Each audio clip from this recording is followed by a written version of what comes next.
আমি মুসলমান, আমাদের নিজস্ব একটা কৃষ্টি কালচার আছে, নিজস্ব রীতিনীতি আছে। এটাকে বাদ দিয়ে যারা অমুসলিম, ইহুদি, খ্রিস্টান, নাসারা, অন্য ধর্মাবলম্বীদের ওইটা ভালো লাগে, তাদের কৃষ্টি কালচার, সামাজিকতা, তাদের আধুনিকতা, তাদের ফ্যাশন ইত্যাদি আমাদের কাছে ভালো লাগে। এটা হচ্ছে এই রকম মানসিকতা যারা লালন করবে, যে মুসলমান নামধারী মানুষগুলো, রাসূল তাদের সম্পর্কে সতর্ক সাবধান বাণী উচ্চারণ করছেন, মনে রাখো লাইসা মিন্না মান তাশাব্বাহা বিগায়রিনা, যে অন্যের সাদৃশ্যতা অবলম্বন করতেছে, অন্য ধর্মাবলম্বী বিজাতীয়দেরকে যারা ভালোবেসে এই কাজ যারা করতেছে, তারা কখনোই আমার উম্মতের অন্তর্ভুক্ত না, তাদের জন্য কখনোই আমি সুপারিশ করব না। অতএব আমি আপনি কখনোই অন্য কোনো জাতির অনুকরণ করতে পারি না। এটার অনুমতি ইসলাম আমাদেরকে দেয় নেই। কেন অনুকরণ অন্য জাতিটা করতে যাবেন কেন? আপনার ধর্ম কি এতটাই নিঃস্ব অসহায় যে আপনার ধর্মের ভিতরে নাই? এই মিয়া, আপনার ধর্মের ভিতরে কি পূর্ণাঙ্গ জীবন ব্যবস্থা নাই? কেন আপনি আরেকজনের কৃষ্টি কালচার, আরেক ধর্মের দিকে আপনি তাকায় থাকবেন? অন্যদেরটা আপনি গ্রহণ করবেন কেন? অন্যরা আপনাদেরটা গ্রহণ করবে, কারণ অন্য ধর্মগুলো কোনোটাই পূর্ণাঙ্গ ধর্ম, এই কথা কোনো ঘোষণা আল্লাহ পাক দেন নাই। আপনার ধর্মটাকেই আল্লাহ বলছেন পূর্ণাঙ্গ ধর্ম, পরিপূর্ণ সঠিক ধর্ম, সুন্দর ধর্ম।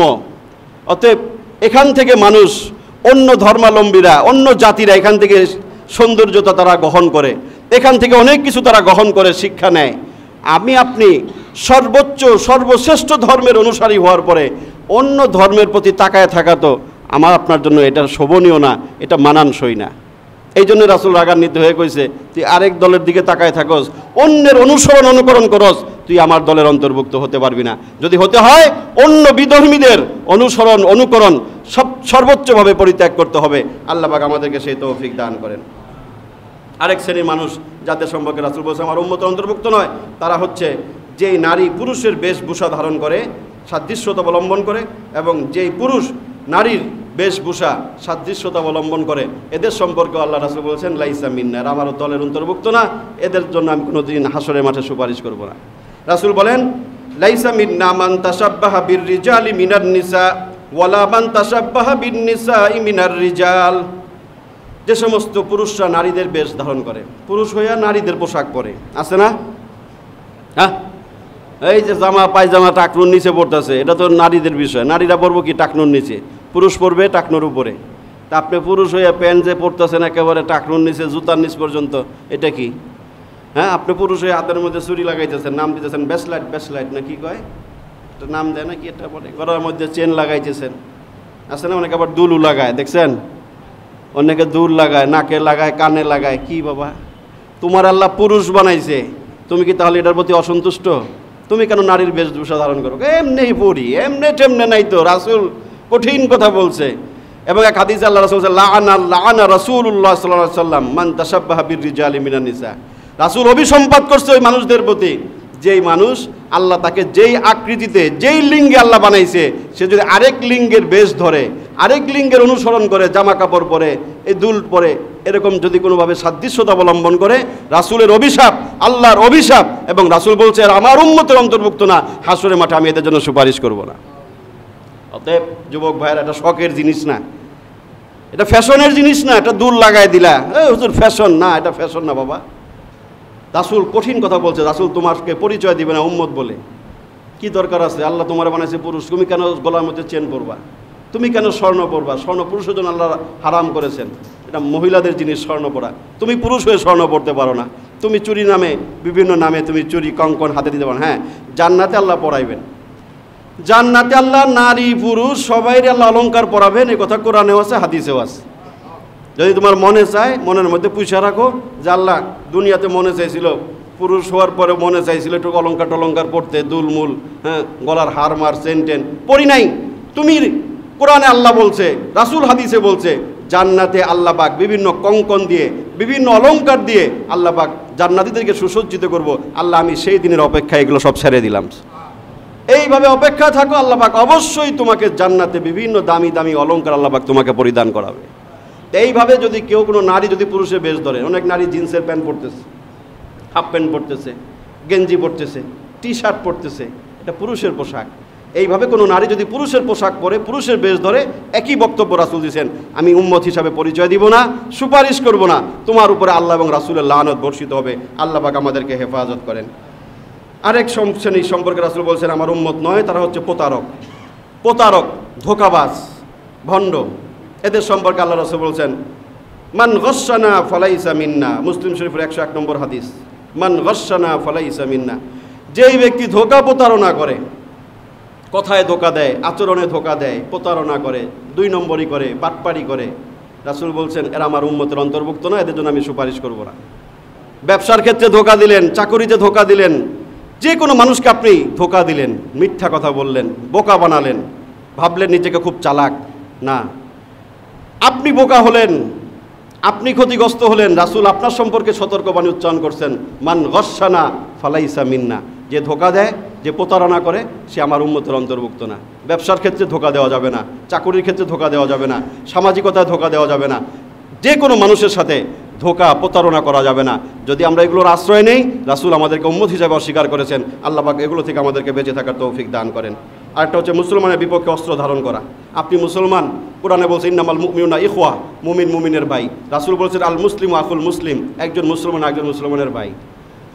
মুসলমানে মারামারি করে, যার কারণে এখন মুসলিমরা সুযোগ পায় মুসলমানকে পিটায়, ঠিক না?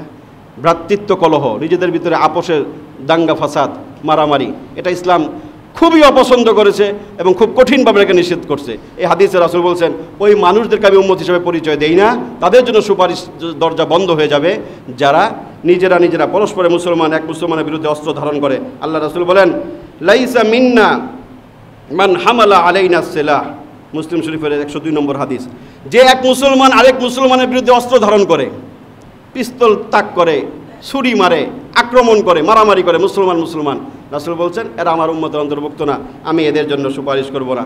আরেকটা হাদিসে রাসূল বলেছেন যে যারা কোরআন শুদ্ধভাবে পড়ে না, পড়তে পারে না, শিখে না, শিখতে চায় না, এদেরকে রাসূল বলছেন এরা আমার উম্মতের অন্তর্ভুক্ত না, আমি পরিচয় দেই না, এবং হাসরের মাঠে এরা আমার সুপারিশ পাবে না। আল্লাহ রাসূল বলছেন লাইসা মিন্না, ওই ব্যক্তি আমার উম্মতের অন্তর্ভুক্ত হতে পারে না মান লাম ইয়াতাগান্না বিল কুরআন, মান লাম ইয়াতাগান্না বিল কুরআন, বুখারী শরীফের 7527 নম্বর হাদিস।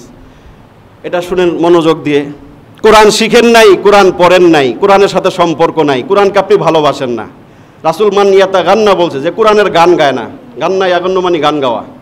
মান লাম ইয়াতাগান্না বিল কুরআন ফালাইসা মিন্না, যে কোরআনের গান গায় না, কোরআনের পক্ষে কথা বলে না, কোরআনওয়ালাদের পক্ষে থাকে না, নিজেও কোরআনকে ভালোবাসে না, কোরআন সহি শুদ্ধভাবে পড়তে জানে না, পড়তে শিখে নাই, এরকমভাবে কোরআনের সাথে যাদের দূরত্ব, কোরআনওয়ালাদের সাথে যাদের দূরত্ব, কোরআনের প্রতিষ্ঠানের সাথে যাদের দূরত্ব, রাসূল তাদের সম্পর্কে কঠিন সাবধান উচ্চারণ করেছেন লাইসা মিন্না, ওই মানুষগুলো আমার উম্মতের অন্তর্ভুক্ত না, হাসরের মাঠে আমি তাদের জন্য সুপারিশ করব না। আল্লাহ পাক কোরআনের সাথে, কোরআনওয়ালাদের সাথে, কোরআনের প্রতিষ্ঠানের সাথে আমাদেরকে সম্পৃক্ত হওয়ার তৌফিক দান করেন। ওয়া মাওলানা মুহাম্মাদান আবদুহু ওয়া রাসূলুহু। أما بعد فقد قال الله تعالى في كلامه المجيد والفرقانه الحميد أعوذ بالله من الشيطان الرجيم بسم الله الرحمن الرحيم من ذا الذي يشفع عنده إلا بإذنه صدق الله مولانا العظيم وصدق رسوله النبي الكريم ونحن على ذلك لمن الشاهدين والشاكرين والحمد لله رب العالمين. عرج النبي على السماء بلغ العلا بكماله أرسله الله سراجا منيرا كشف الدجى بجماله وصفه على خلق عظيم حسنت جميع خصاله صلى عليه إلهنا صلوا عليه وآله. سبحانك لا علم لنا إلا ما علمتنا إنك أنت العليم الحكيم. اللهم صل على محمد وعلى آل محمد كما صليت على إبراهيم وعلى آل إبراهيم اللهم بارك على محمد وعلى آل محمد كما باركت على إبراهيم